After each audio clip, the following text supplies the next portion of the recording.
Welcome back to Unlocking Your Fretboard, or Unlock Your Fretboard, I think, the series. Yeah, that was just a little bit of free improvisation on a kind of blues format, including what we're gonna talk about today, which is the augmented chord. This is a weird one. Just like previous lesson, it's a weird chord that pretty much only exists to lead you somewhere. This also functions as kind of a dominant chord because it's leading you back to a root here. And you can kind of look at it in the same way. You know how the diminished chord we used last time was half step below the root? This works pretty much in the same way. Like that. So I'm just kind of jumping ahead here a bit too soon maybe, but just to get it in your ears a bit, because I guess we've all heard that kind of bluesy sound with it, and you can of course use it in different ways other than that almost kind of T-Bone Walker kind of Chicago blues style. So let's start from the beginning here. What is an augmented chord? It is a chord that consists only of major thirds. So the diminished chord we did last week is only minor thirds stacked on top of each other, and the augmented chord is only major thirds stacked on top of each other. So let's compare the sounds of the two. Let's take this C here as a starting point, I guess.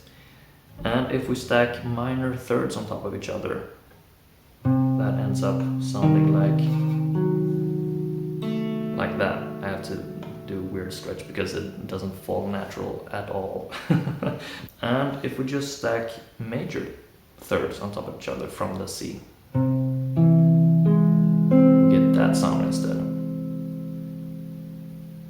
And that is already repeating with an octave, because it's only 3 notes in an augmented chord.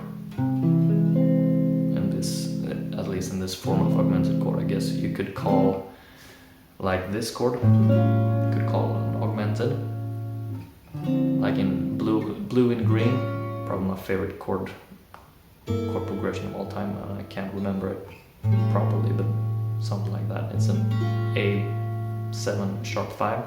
That's A7 augmented, I guess you could call it, but a pure augmented chord is just major thirds stacked on top of each other. So as I said, it already repeats itself, and it already contains an octave here. So it's C, F, and G sharp or A flat, whatever you call it, and back to C. As opposed to the diminished chord, C, E flat, G flat, A, before repeating itself with C. So that contains more notes. The augmented chord just contains 3, and then repeats. So the common ways to play an augmented chord is of course, like I played in the intro, like that. If we're playing a chord progression and you think, oh, I want to throw in an augmented chord before the next C or whatever, and maybe you're on this D minor, going to that C or something, and then in that case I thought of it from the 5th of the C. So I just inserted the augmented chord instead of G dominant 7. And you can see actually in that shape is really similar to G7. You just lift the pinky and there you have the augmented. However, if we're sticking to the format of these lessons, we're gonna try to keep it on the 3 thinnest strings here, and we're gonna use it to go between the C, F, and G chords that we usually play here. So these chord shapes that you have heard a couple of times now.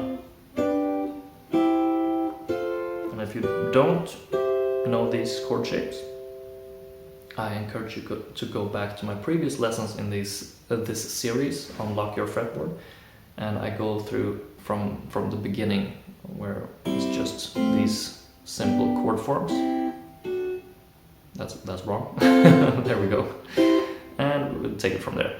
But how do we create an augmented chord on these three thinnest strings? Let's do it the same way we did in the diminished video where we saw that as a B diminished, because it's the B leading us to the C, which we're intending to land on.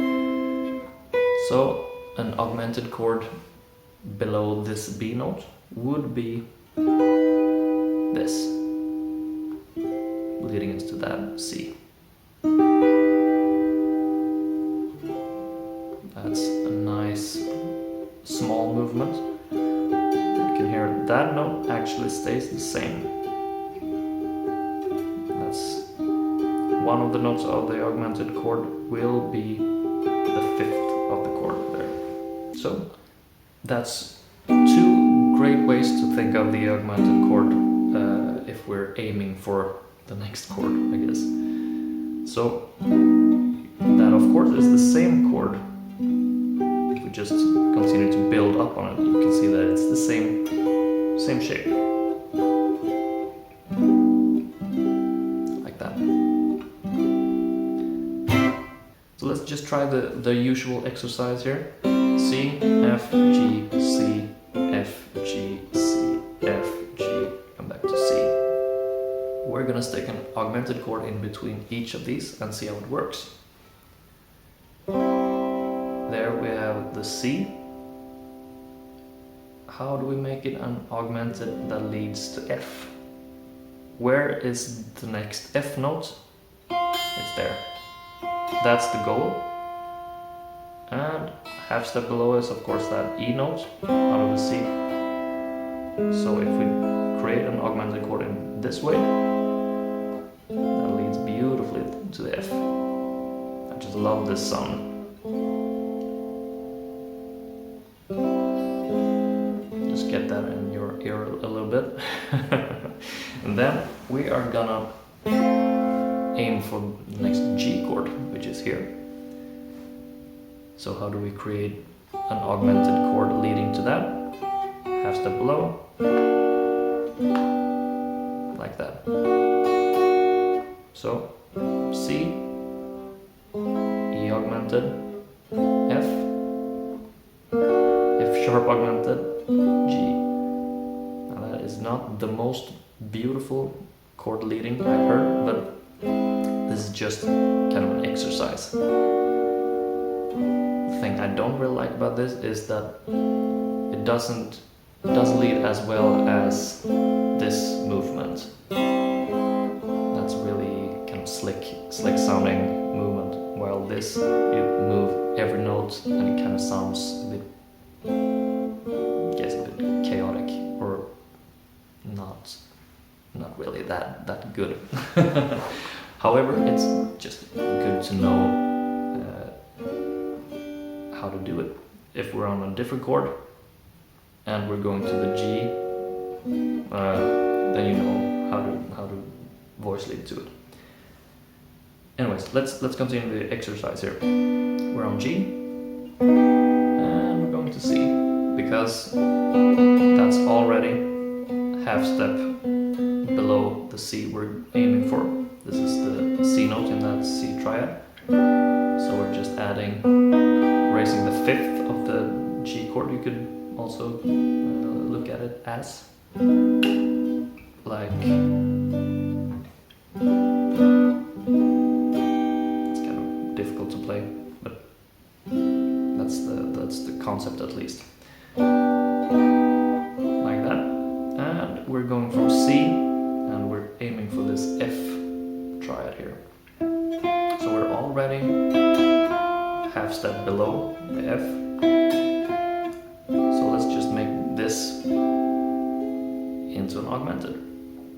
So this could be called a C augmented, E augmented, or G sharp augmented. Call it what you will, but it leads to F beautifully. continue on here. This is the weird part where it doesn't work as well. It actually sounds a little bit better to me, to my ears, but it's not as good as going from C to F or from G to C. F going to G, not working too well, but it's fine. Then back to C here. The fifth of the G you can raise, or you can look at it as B augmented, going to C, same thing. Sorry. And this is probably my favorite move. That's beautiful. That's C augmented to F. That's another way to just voice lead more evenly, I guess. However, for completion's sake, let's play it like that as well. And it's just not the same. But that would be the proper way to use an augmented voice leading there, I guess. Doesn't sound too good, but that's the way to do it. And then G augmented to C. Great. So the takeaways here are basically it works really well in some cases and not so well in other cases. Pretty much like the diminished. It works a bit better in some cases than other. That's it for this lesson. I hope you enjoyed and got something out of it. The next week we're going to talk about mixing and matching pretty much, using both augmented and diminished when voice leading. So stick around for that. I'll see you next week. Bye.